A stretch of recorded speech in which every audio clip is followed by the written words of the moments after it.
אזרחי ישראל, היום, בסמוך לשעה 2 אחרי הצהריים, פתחו צבאות מצרים וסוריה בהתקפה נגד ישראל. Siendo las 2 de la tarde del 6 de octubre de 1973, Siria y Egipto atacaron simultáneamente al Estado de Israel. El ejército egipcio comenzó atacando al mismo tiempo 2 puntos distintos. La Fuerza Aérea bombardeaba bases militares israelíes ubicadas en la península del Sinai, mientras que el ejército en tierra disparaba a la distancia al ejército de Israel, que se encontraba al otro lado del canal. Y era precisamente ahí, al otro lado del canal de Suez, donde se situaba la línea de defensa israelí llamada línea Bar-Lev. Tras ella, se encontraba todo el territorio ganado en 1967 por el ejército de Israel.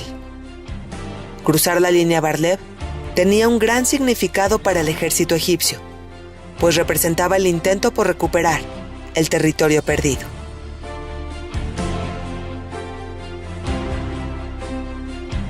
A los pocos minutos de iniciado el ataque, los soldados egipcios explotaron bombas de humo con el objetivo de cruzar el canal sin ser vistos.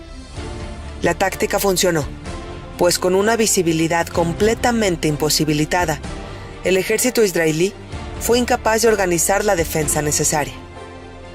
No había hacia dónde disparar, pero desde esa cortina de humo llegaban balas y misiles, y las muertes israelíes se comenzaron a sumar.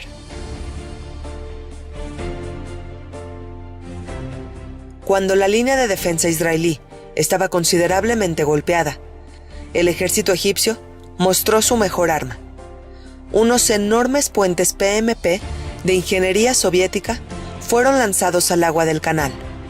Ensamblados en cuestión de minutos, los puentes quedaron listos para soportar la más pesada carga militar.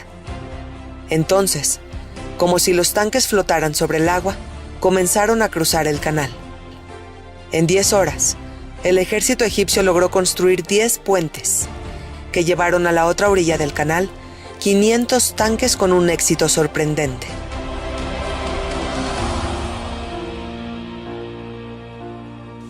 Una vez cruzado el canal, los soldados egipcios comenzaron a escalar y derribaron los bancos de arena con mangueras de agua de alta presión.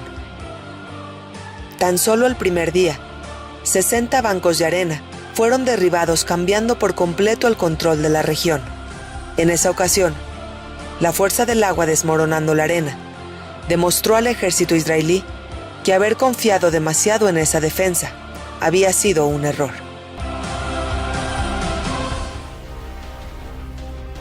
Conforme los egipcios avanzaban sobre la península del Sinai, encontraban material militar de la Guerra de los 6 días llevada a cabo en ese mismo lugar 6 años atrás.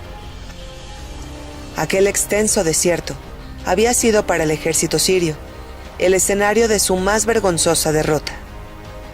Pero ahora se encontraban festejando una momentánea victoria.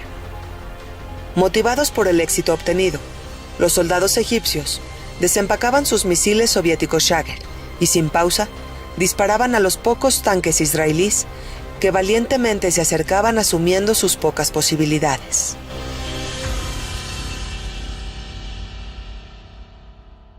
La mayor parte del ejército israelí estaba conformado por reservistas. Llamarlos y organizarlos tomaba alrededor de 20 horas, así que mientras ese llamado se llevaba a cabo, el ejército israelí tenía que hacer algo para detener el avance continuo. Se tomó, pues, la decisión de utilizar la Fuerza Aérea del Estado de Israel. El objetivo era bombardear los puentes, pero el humo esparcido por el ejército egipcio le imposibilitó a los pilotos israelíes localizar sus objetivos. Uno a uno, comenzaron a caer todos los puestos de control israelíes, pero de todos ellos, hubo un puesto militar que tuvo una historia especial. Se trataba de una base ubicada en el puerto de Teblik. Ahí, 42 soldados israelíes soportaron sin rendirse durante una semana el asedio egipcio. Agotaron municiones para disparar y resistieron. Agotaron comida y agua y continuaron resistiendo. Finalmente, los 42 soldados se entregaron después de una negociación en la que intervino la Cruz Roja. La historia era conmovedora, pero no había tiempo que perder. La lucha por la defensa estaba siendo desesperada y estaba en riesgo grandes territorios del Estado de Israel.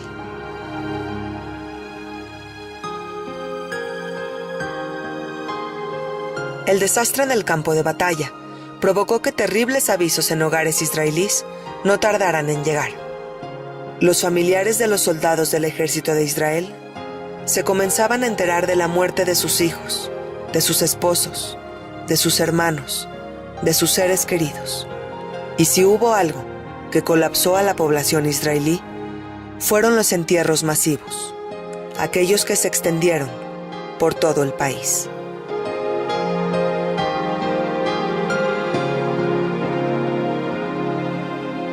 Era un hecho. El cumplimiento político que la primer ministro Golda Meir había hecho con el presidente de los Estados Unidos se estaba reflejando en una gran desventaja militar, desventaja que se traducía en muertes, y justamente así lo expresó Moshe Dayan. Considered it, and it was the decision of the government not to strike first, even though we were sure that they will do that, in order to have that political or whatever you call it advantage at the expenses of the military discipline. Algunos miembros de la población civil consiguieron lo que pudieron para luchar y se dirigieron al campo de batalla. Estaba en riesgo su país, sus familias, así que para muchos civiles resultó imposible quedarse pasivos esperando noticias. En lo que se conoce como los Lagos Amargos, ubicados en el sur del Canal de Suez, el ejército israelí logró derribar 14 helicópteros egipcios. Esa fue la primera victoria del ejército de Israel.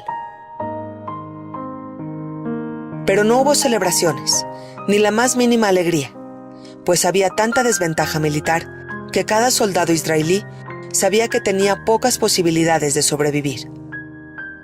Sin embargo, a pesar de los tremendos golpes recibidos, el gobierno israelí solo mostró fortaleza. Small as it is, surrounded as it is by enemies, has decided to live. And if we have to pay the price for living, we have to pay it. This is not a people that can give in. Finalmente, ya que el daño al ejército israelí era inmenso, llegaron los reservistas, y sin tiempo para el más mínimo entrenamiento, fueron enviados al campo de batalla. Lo que los reservistas encontraron fue para ellos completamente inesperado. Cientos de amigos y conocidos estaban muertos o terriblemente heridos. Los soldados recién llegados desconocían la magnitud del desastre. El impacto de encontrarse con ese escenario fue simplemente devastador.